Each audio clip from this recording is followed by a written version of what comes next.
Hello, Professor. My name is Arafat. I have Reymart and Ruben with me. Today, we're going to talk about our $300 House Challenge project. As you know, that homelessness is a tremendously pressing problem in the U.S. There are more than 600,000 people that are homeless in the country. It's not a choice. People have been found themselves in the streets for many reasons, such as poverty, unemployment, natural disasters, things like that. As many of us know, that homeless is a major topic discussed in politics. However, our main question is, what can we do to help these homeless people? Being an important topic, many educators have been working together to find affordable ways to provide shelters for the homeless. This project not only helps the homeless, but also helps the students participating because it allows for an in-depth experience on the process of creating affordable shelter from the ground up. Um, Pretty much our main goal was to build a safe, secure, eco-friendly, sustainable housing for the homeless within our $200 budget. This project was challenging, but our goal concept made it very fun and interesting. I think the project was a great way to encourage students like us to be more creative and advance our teamwork skills. Next, I'm going to talk about the concept idea and the first model. Our first idea was to make it entirely out of galvanized steel. However, we ended up realizing that it didn't match our budget. As we researched our materials for the project, we were able to find better alternative items for that are inexpensive and reliable. We decided to use pallets. They're all donated, and that reduced our cost significantly. Reduce our cost. Right now, Ruben gonna talk the rest.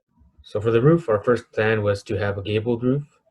In order to do that, we would have had to buy four different galvanized steel panels. All of them would be 8 feet long. And in doing so, we would have increased our total price over the budget of $300. So we threw that idea out. And instead, we went with a single sloped roof.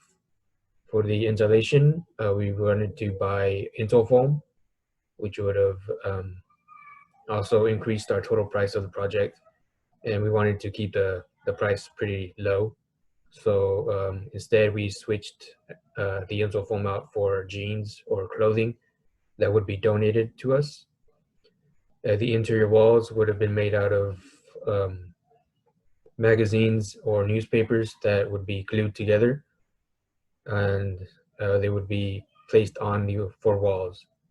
And then for the electricity parts, we wanted to buy a kit or have a solar panel kit donated to us um, to provide some sort of lighting in the room or an outlet for whoever a person to use or charge their phones. And our design model for our final design, we decided to keep the sloped roof, and the roof would be made out of galvanized steel. It would have been two panels, 8 feet long and then 4 feet wide each. And the total square footage of our building would be 36 square feet, which is 8 feet by 8 feet.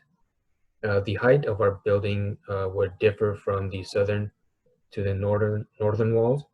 Our southern walls would be 7 feet, and then our northern wall is 8 feet. So the slope would go from the southern wall towards the northern wall. Our solar panel kit would be purchased, and it'd be placed on top of the roof, and then that would provide the electricity for the interior. We would also would have bought in a window. The size of the window would be 2 feet by 2 feet, and it'd be placed right next to the door.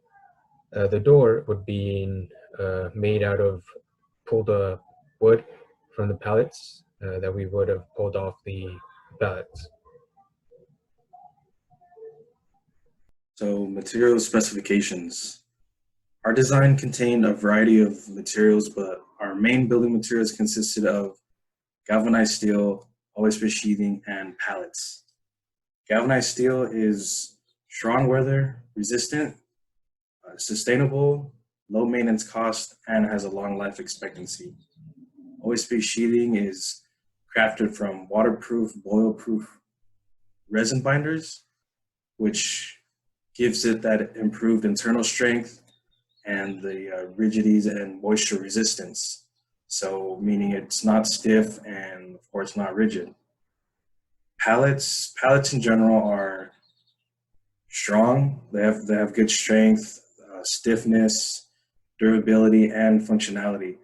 And which is why we use pallets, because more so of its functionality to be able to use it for framing, for almost anything. And also we use that to make our door as well. Our build also includes other materials such as clothing, more specifically jeans, paper, so magazines, newspaper, books, etc., vinyl flooring, door weather strip, and a solar panel generator kit. So clothing, but specifically jeans, were used for all the insulation in the house, in between for all the wall framings, even the roof framing. Paper would be utilized more so as, I guess, our so-called interior paneling, just to mainly cut down on the overall price. Vinyl flooring, that was used as the interior aesthetic, so to make the floor not only look better and appealing, but just a smoother and cleaner touch and look to it, rather than just having the pallets as the flooring. Door weather strip to increase insulation, and we also included a solar panel generator kit, which comes with light bulbs, USB slots for charging devices, and of course, a small solar panel to generate the power needed. Cost estimation. Everything with a price tag that you can see on the chart, that was all purchased from stores, so stores including Lowe's, Home Depot, etc. But they were also at the best rates we could find them at. As for all the donated items on the list, those were mainly provided through a group effort, so between the three of us as well as our family.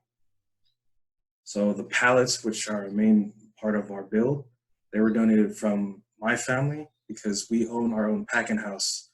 And with that packing house, we have numerous and just heaps of pallets that are able to be used.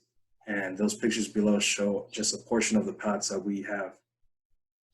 And actually, I was able to ask my parents, and they said if this was a real project, they would be willing to donate all these pallets in order to help build this $300 house that we're tasked to build. The jeans and the paper were donated from each of our families, from the clothing to all the paper materials. So as mentioned, the books, the newspapers, magazines, and even unwanted mail, unused mail that's going to be thrown out, stuff like that. So yeah, as mentioned, all those materials that are going to be thrown out, recycled, or even donated, we would be gathering for our project. So as you can see on our cost estimation chart, we were able to drive our price to about $291.24. Not quite the $300, but as a group effort, I think we were able to accomplish a lot and just be able to get close enough to our goal. And I thought it came out pretty good. And that concludes our presentation.